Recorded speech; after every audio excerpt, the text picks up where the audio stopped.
Ivantrana lalina raha Joel miala ihany no vaolana.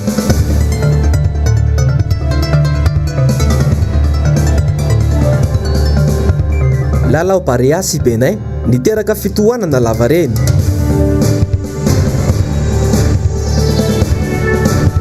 Bor ao Majanga isan'ireo foto-drafitrasa nanamarika ny filoha-marika Ravalomanana.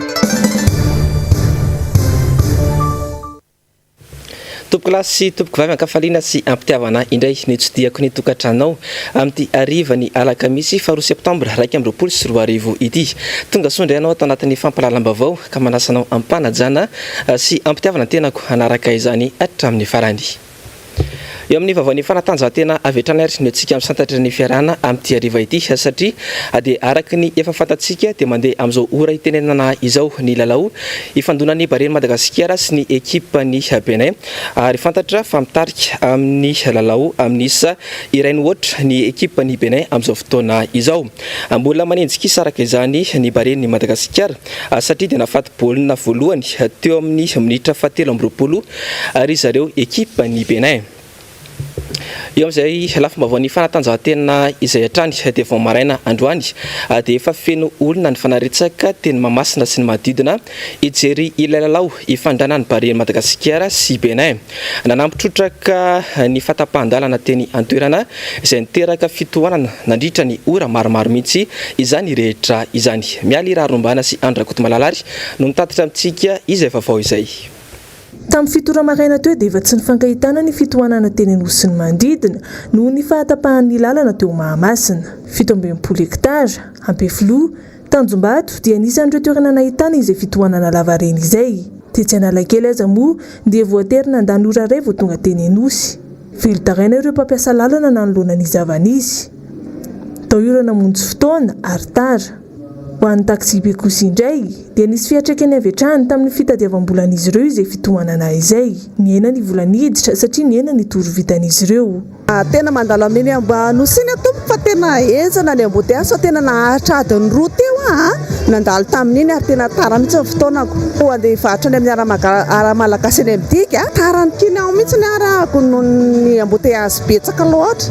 Tena nisy fiantraikany be mihitsy. Le olona tokony enjehako anaovako ny asako izany dia lasa izy. Voatery tsy maintsy nandeha nakany an-trano nefa ny embouteillage andanako ohatran'ny embouteillage daholo. Enjana be le embouteillage fa torotelo izao vita. Tena andany adiny iray sasantany adiny roa tany zany nitsiko atao zay. Nanomboka tamin'ny fitifity eo toro valo zao nataonay dia zao mbola tsy misasaka akory toro vita. Embouteillage zany lasa mitombo be dia lasa ny ena ny toro dia lasa ny ena ny fitadiavam-bolanay. Zao toro efatra nefa ny tokony toro enina zay ohatry zao. Olona misy ihany fa mandeha tongotra. Misy kosa ireo nilaza fa tokony hisy fandaminana manokana rehefa misy lalana tapaka toy izao. Fa tiantoka maro mantsy no ateraky ny fitohanana ho an'ireo mpampiasa lalana. Eo amin'ny vaovaon'ny trangam-piarahamonina indray dia nampiantso mpanao gazety ny mponina amina fokotany telo Mandrotseza, Ivanja sy Ambohidrany Mahazoarivo. Hitary ny fanjakana mantsy ny tany alainy manamorona ny lalam-by raha tokony ho 10 metatra dia nampitomboina hatramin'ny 20 metatra izany. Ary ny fanadihadiana nataony namana mpanao gazety Jessica Miray sy Tahirnena. Ifantarana ity lalam-by ity no mampisy disadisa amina fokotany maro manamorona azy.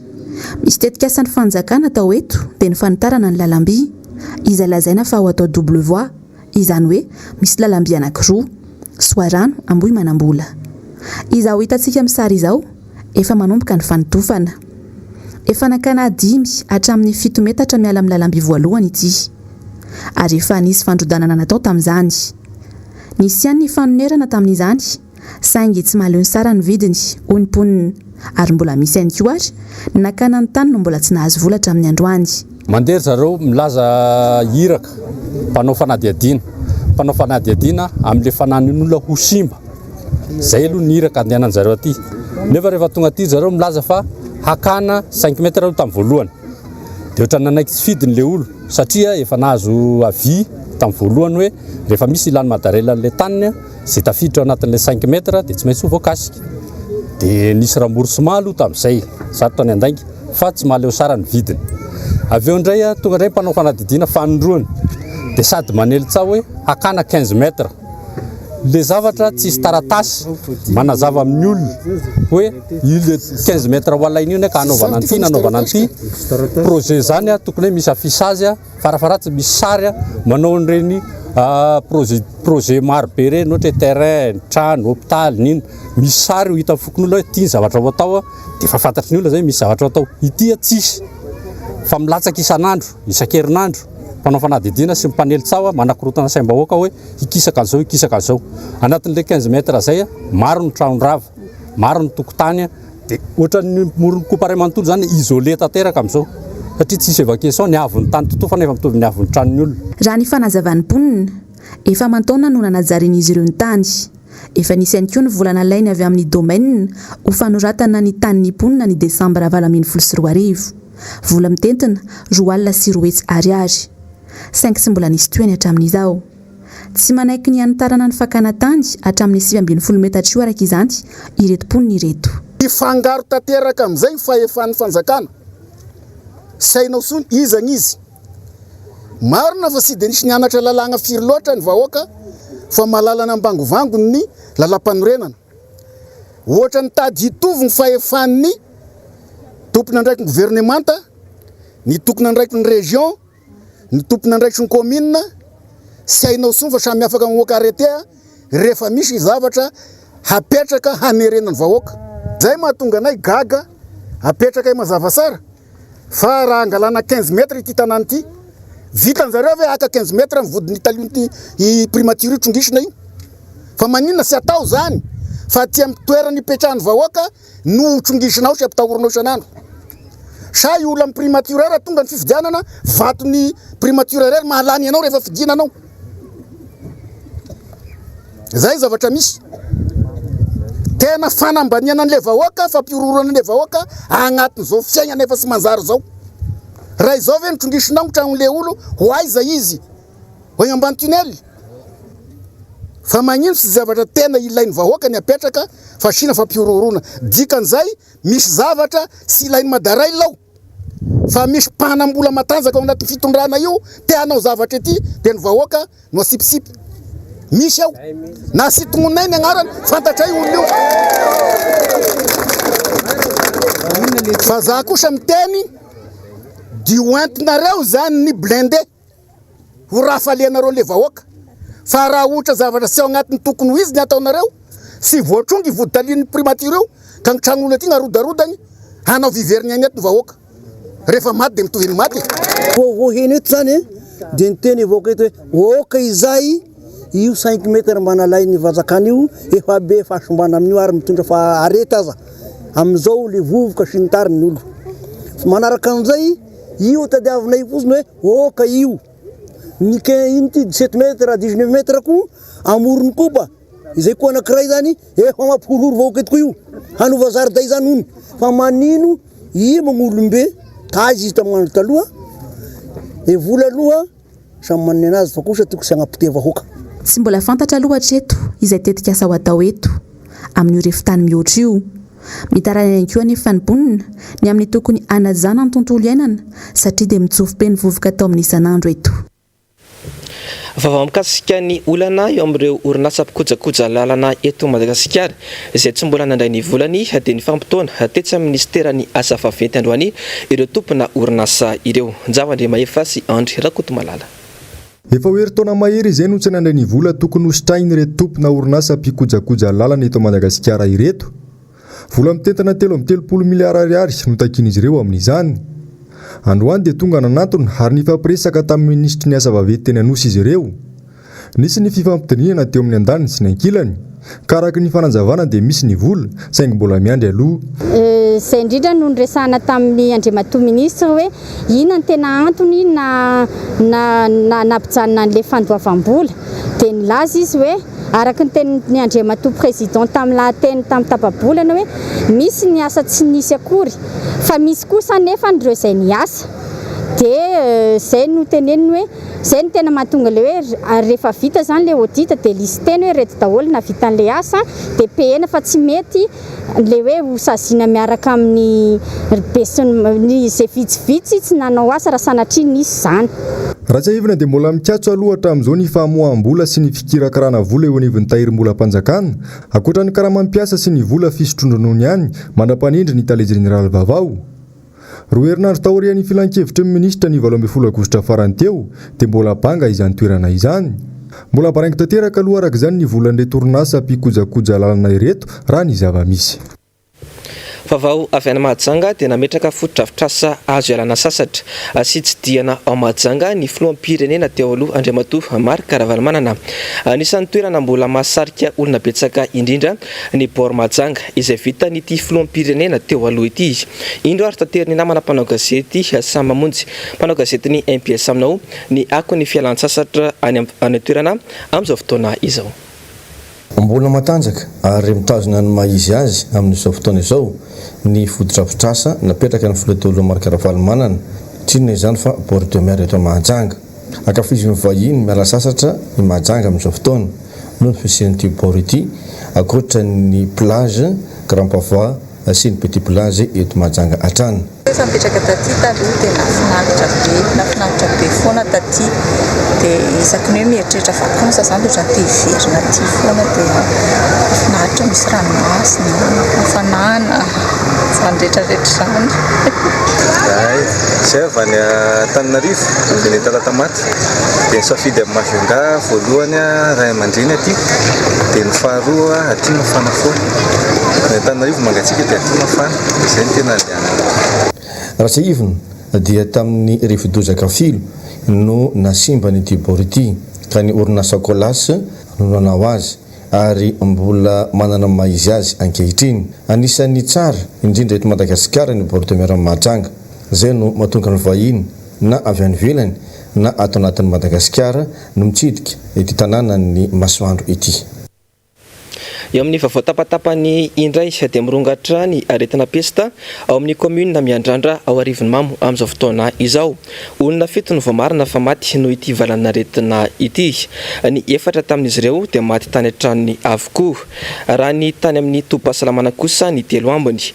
Raha ny vaovao hatrany dia olona misa 700 izay fampikasoka mivantana tamin'ireo olona namoniany ireo no natoka-monina amin'izao fotoana izao. Nandray ny andraikiny avy hatramo ny manam-pahefana any atoerana tamin'ny alalan'ny famendrahana rampanafody ny tanàna isorohana ny fiparitahana ity valana aretina pesta ity. Fa tsy voakilasy ifaninana amin'ny hazakazaka 200 metatra intsony i Aurélie Faravavy ilay atleta malagasy tokana nandray anjara tamin'ny fifananana paralympique any Tokyo any Japana izany. Raha tokony androany alakamisy no hiatrika izany ny tenany.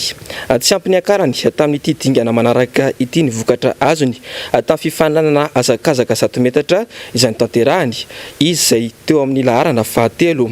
Ny farana atreo araka izany ny fandraisana anjarany Aurélie Faravavy amin'ity lalao olimpika natokana ho an'ny olona manana fahasembanana ity.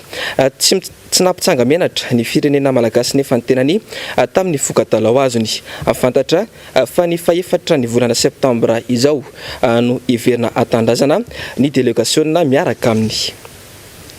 Eo amin'ny vaovao maresaka iraisam-pirenena dia mirongatra ny herisetra mianjady amin'ny ankizy ao Mali amin'izao fotoana izao. No mafisina araka izany ny paikady afara manafoana izany. Tatitra amintsika izay vaovao izay Yando Miaratina sy Mateo Prince. Tsy nitsantomby ny tahan'ireo zaza sy ankizy hiara-ny herisetra ao Mali tato anatin'ny volana vitsivitsy izao. Raha ny tatitra navoaka ny tahirim-bola ny firenena mikambana momba ny ankizy na ny Fonds des Nations Unies pour l'enfance dia ankizy mahery ny 7,7 alina sy 3 hetsy no voakasika ka mila fiarovana ao Mali. Misy eo amin'ny endriny maro ny herisetra manjady amin'ny ankizy ao an-toerana. Raha tsy laza afa-tsy ny fampiasana zaza tsy ampy taona ny herisetra ara-batana na ara-tsaina na ara-moraly ny fakanan-keriny ary ny tsy fampidirana azy ireo an-tsekoly. Nanomboka ity taona 2022 ity no tena nampahazovana ny herisetra manjady amin'ny ankizy tao an-toerana vokatry ny fahasahiranana sy fantrana manjady amin'ny fianakaviana. Raha ny taremarika teo anelanela ny voalohan'ny volana aprily hatramin'ny 17 volana jona mantsy mananika hatrany amin'ny 700 ireo zaza sy ankizy ny ara-ny herisetra tao Mali. Misy amin'ireo no mitondra takaitra, maratra ary ny ara-ny fakanan-keriny. taremarika izay nahitana fiakarana 520 isanjato mihoatra ny tamin'ny 3 volana voalohany tamin'ny ity taona 120 ity raha ny fanamariana nataony tompona andraikitra taontoerana. Tsy nitazapotsy ny manoloan'izany gouvernemanta malianina fa manao nezaka rehetra nafoana ity herisetra menjady amin'ny ankizy ity ka ahafahan'izy ireo misitraka feno ny zo fototra tokony ananany sy verenany indraina ny vony fianakaviana sy ny fiaramonina. Misy araka izany drafitrasa vaovao napetraka izy ireo izay mpiarina manomboka izao amin'ny ady atao amin'ny herisetra menjady amin'ny ankizy miaingy amin'ny fanentanana, fisorohana ary fanafoanana tanteraka ity tranga ity. Piarimomby nandoka mahazo no niarana anao sine ny fiara-miasa amin'ny fanatrarana ny tanjona.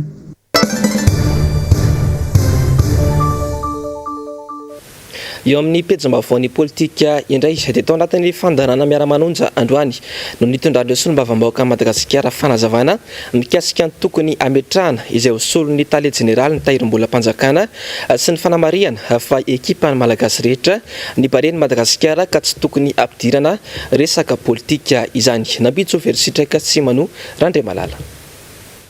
Samy ny andriny rehetra vatany voanivoaka ny tatitry ny filankevitry ny ministra Omaly fa isy ny fanendrena ny tale jeneraly ny tahirim-bolam-panjakana.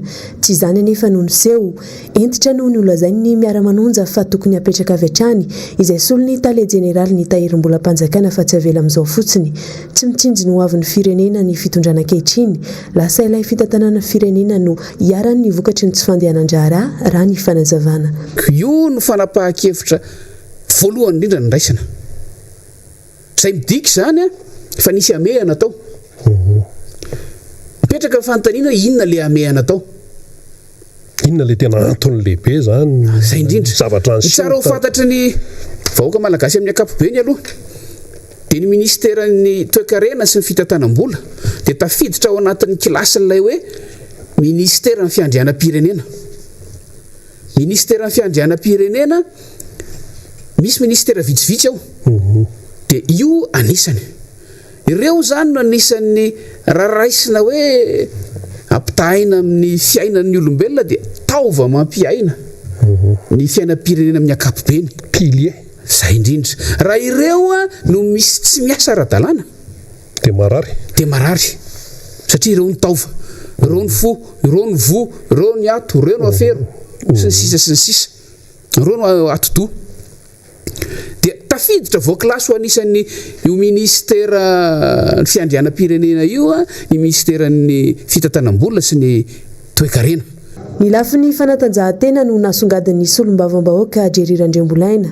Mila apetraka hatrany fa ekipa pirenena ny Barea ny Madagasikara fa tsy ekipa ny fitondrana ho izy. Noho izany dia miray fo sy mankahery azy ireo ny fandaharana miara-manonja tsy tokony asiana resaka politika ka tonga fahadiso-kevitra ho an'ny malagasy sasany resaka baolina kitra ka mahatonga ny lafin'ny fanatanjahantena mihiba eto amintsika. Amin'ny ekipa pirenena na zay malagasy ny tenako, malagasy ny tenanao riatia zany raha tafity ireo Barea ireo zany. Izany hoe ny ekipa miara-manonja dia manohana amin'ny Barea ary mankahery an'ireo mpilalao ireo koa mba ho lasa lavitra ho tafita soamatsara amin'ny lalao izay ho atao androany zany.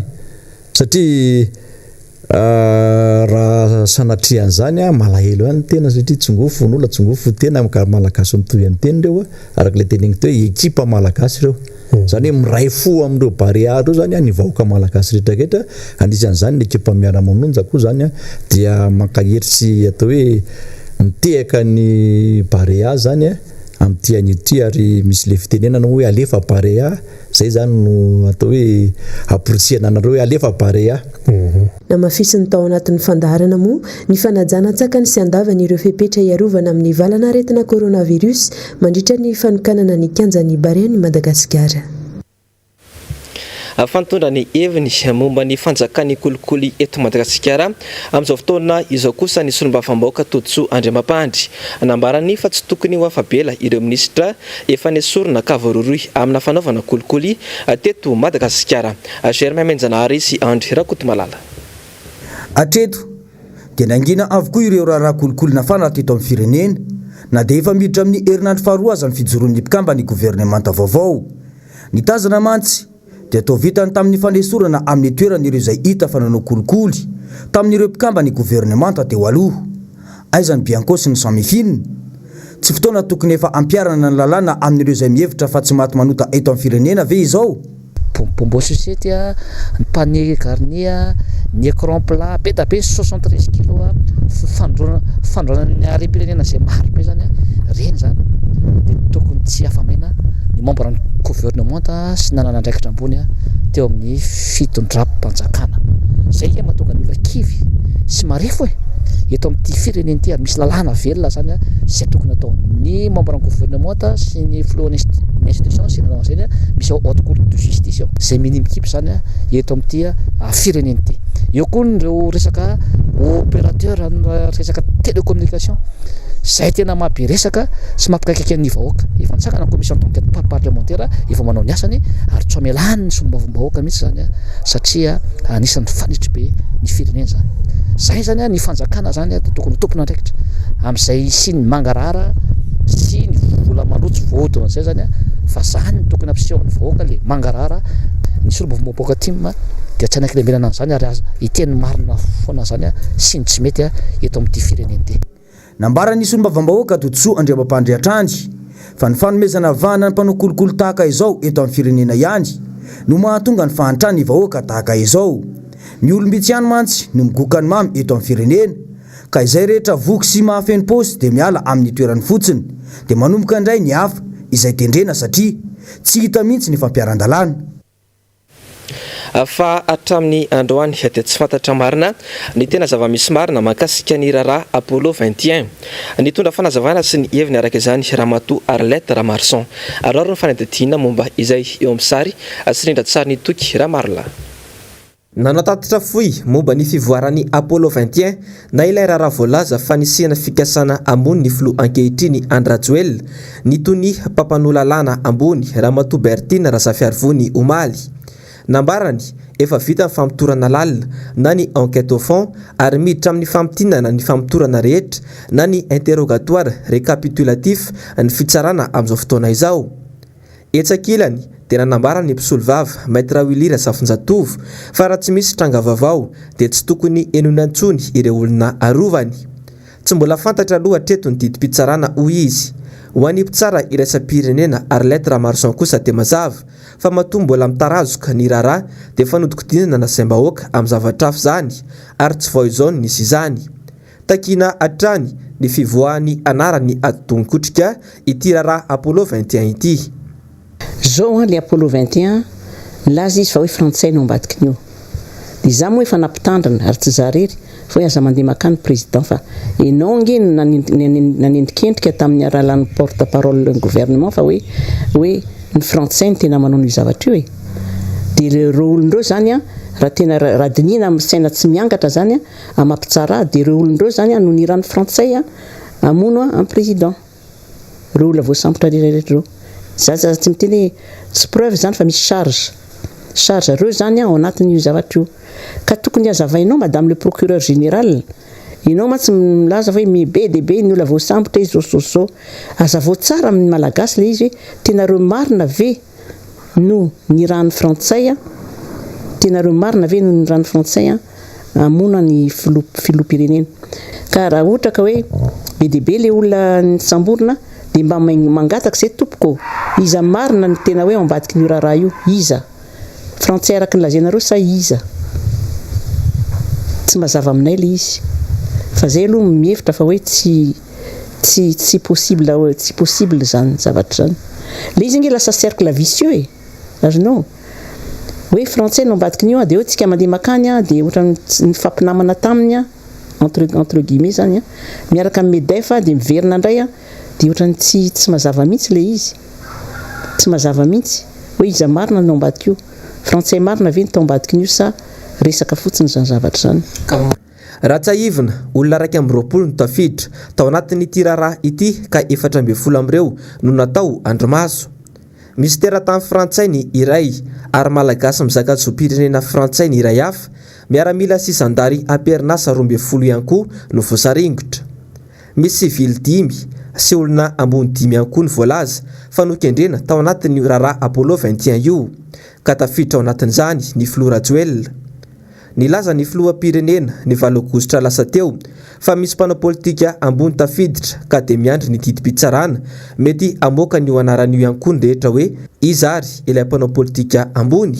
Raha maro moa mbola andrasana valiny toy ny raharaha volamena 7 kilao, ny écran plat, ny pombos 7, ny doublon nandritra ny fifidianana filoham-pirenena farany teo sy ny maro hafa. Fa makasika ny fitantanana ny raharam-pirenena ny fampanantenana sy ny raharam-pirenena ankehitriny efa madiva ifarana ity ny taona 2024 tsy mbola hita ihany ny fampanantenana avy amin'ny mpitondra fanjakana. Satrotra ny inona ny ahavitany ny fanjakana izany mandritra ny ireo taona sy tapany farany hoy kosa i Christian Tabera mpanao politika. Jessica Miray tahirinena. Efa bolana sisa dia ifarany indray ny taona 2024. Izany hoe manapitra ny 3 taona nitondrany ihany koa ny fanjakana. 2 taona sisa ambany.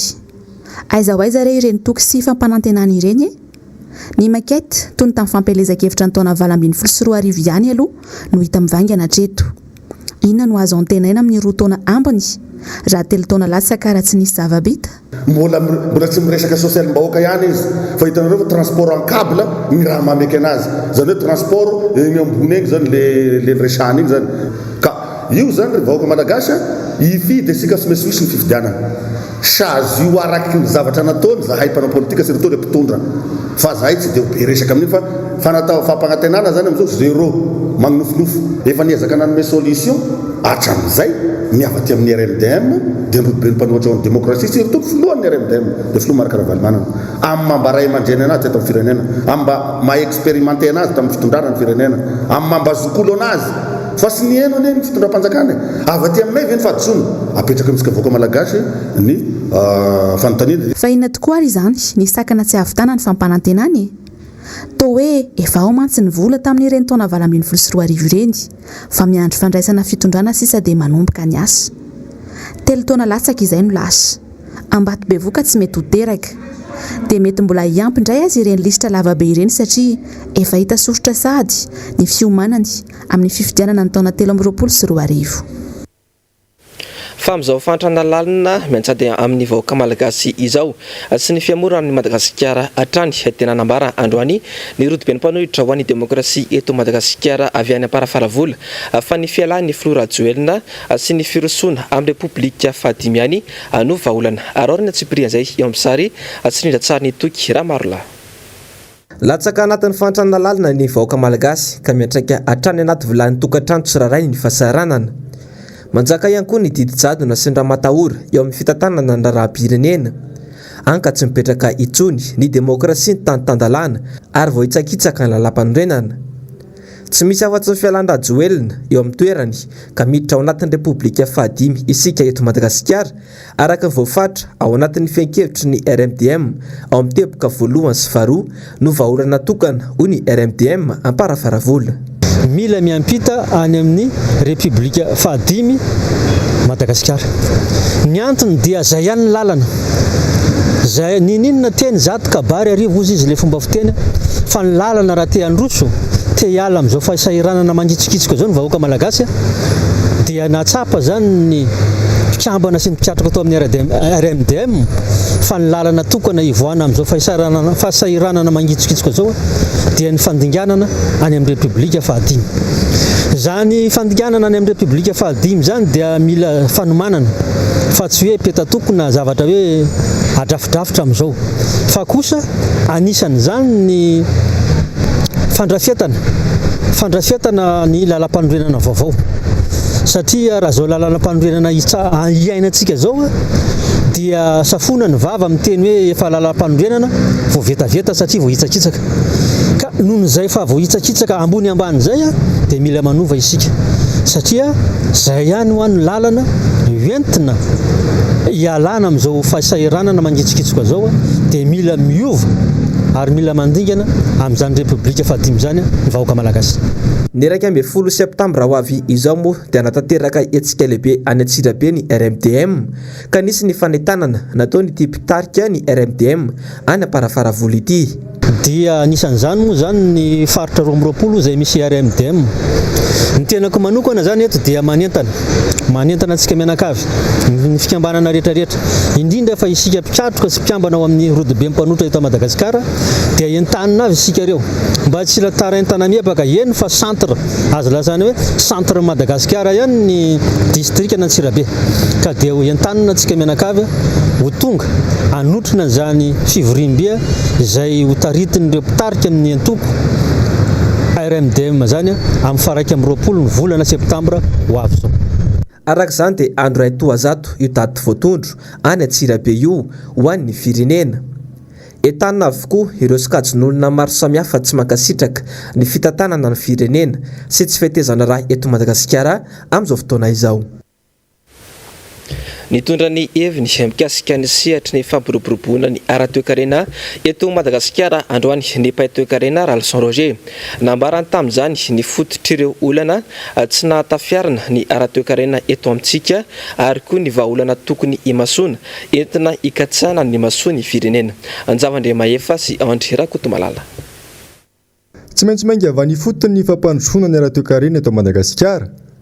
Ny fanohanana ireo tantsaha amin'ny sehatra tsiraray avy ary koa ny fanomezana azy ireo tombondainy amin'ny fitrandrana ireo arena misy eto Madagasikara no ahafahana mampivelatra ireo orinasa misy eto amintsika ho ny mpaitoekarena Ralson Roger. Mifampiankina avokoa ny rehetra hoy izy ka tsy tokony handingana ireo rafitra misy eo amin'ny lafiny fampiroboroboana ny ara-toekarena ny fanjakana.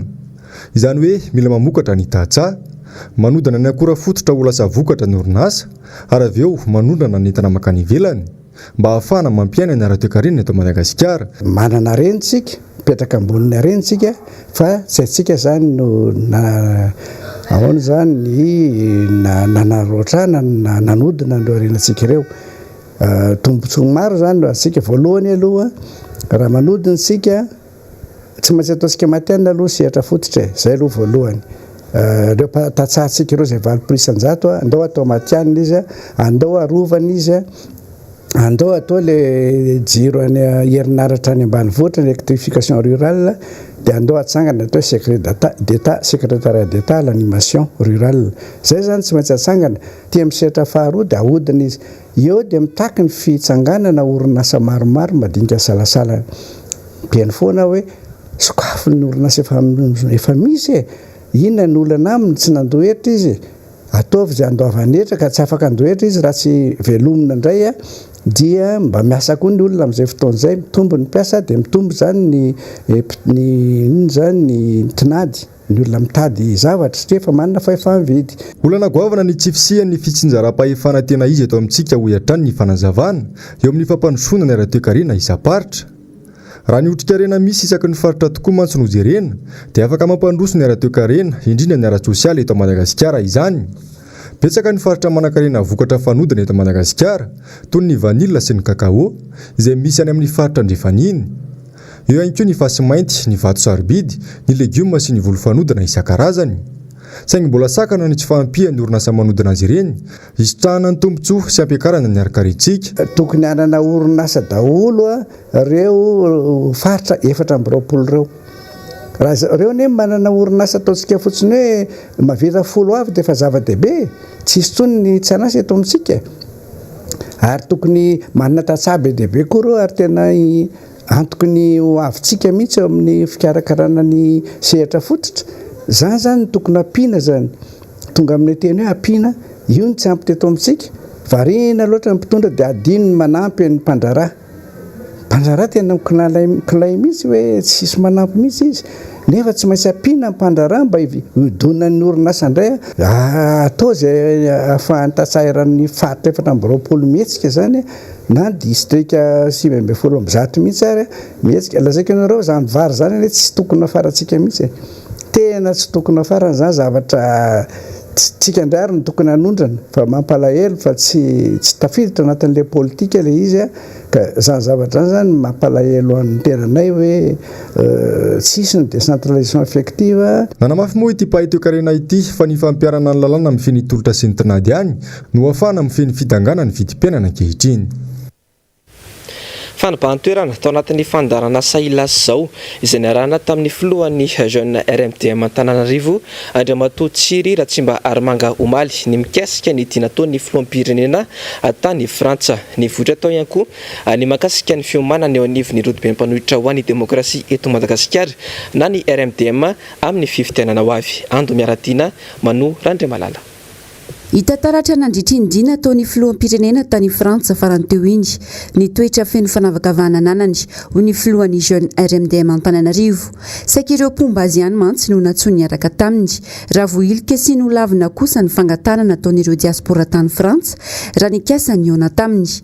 Tsy azo ekena ny fihetsika tahaka izany hoy ny fanazavana manana zo feno any hevitra ny rehetra ary efa voalaza ny lalam-panorenana mazava tsara ny mahakasika izany izay milaza fa filohan'ny malagasy rehetra ny filoham-pirenena fa tsy filohana tokona fikambanana politika fotsiny ihany. Fihetsika mampiseho ny tsy fahamendrehana hitondra ny firenena ny zava-misy ho hiatrany ny fanazavana. Ka somary ohatrany mahavariana sy mahavalalana ihany zany mahita ilay filoham-pirenena zany izay karazana ohatrany hoe manavakavaka hoe ireo pombanazy ihany no niraisiny fa ireo RMDM diaspora dia nilaviny tanteraka tena tsy mety zany eo amin'ny fitondrana ny firenena ary tsy mendrika ny olona hitondra firenena ny olona manao an'izany toetra zany. Ny andro ny tatitra nataon'ny filoham-pirenena mahakasika ny diany tany ivelany avokoa ny malagasy rehetra sary mihetsika fotsiny betsaka ho hiatrany ny fanazavana toy ny ezahana ny takomana sy navadika zavatra hafa mihitsy anefa ny mahakasika izany. Tranga izay mampiseho ho fanaovana tsinotsinona ny vahoaka malagasy. Mahagaga mihitsy le toetran'le filoham-pirenena zany fanaovana tsinotsinona ho an'ny vahoaka malagasy mantsy ny zavatra ohatran'ireny raha hoe avy manao fivanianana avy any ianao ka tokony misy vaovao zany no entinao dia anjaranao mampita an'izany amin'ny vahoaka malagasy nefa tsy ataonao le izy.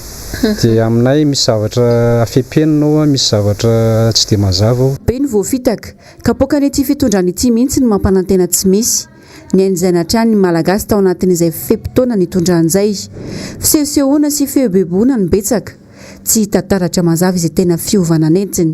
Mitarika ny malagasy mitarika ny firenena ho any amin'ny lalan-diso mihitsy satria le vahoaka malagasy tena fitahana izy ireo amin'ny kabary ambony vavahady. Izay zany mahita fa spécialité an'io fitondrana io mihitsy no manao démagogie. Resaka izy zany tena mahay ary hainy le mandresy lahatra hainy ihany koa le manao ataontsika hoe publicité fa le zavatra ambadika an'izay tsy mifanaraka mihitsy amin'le zavatra.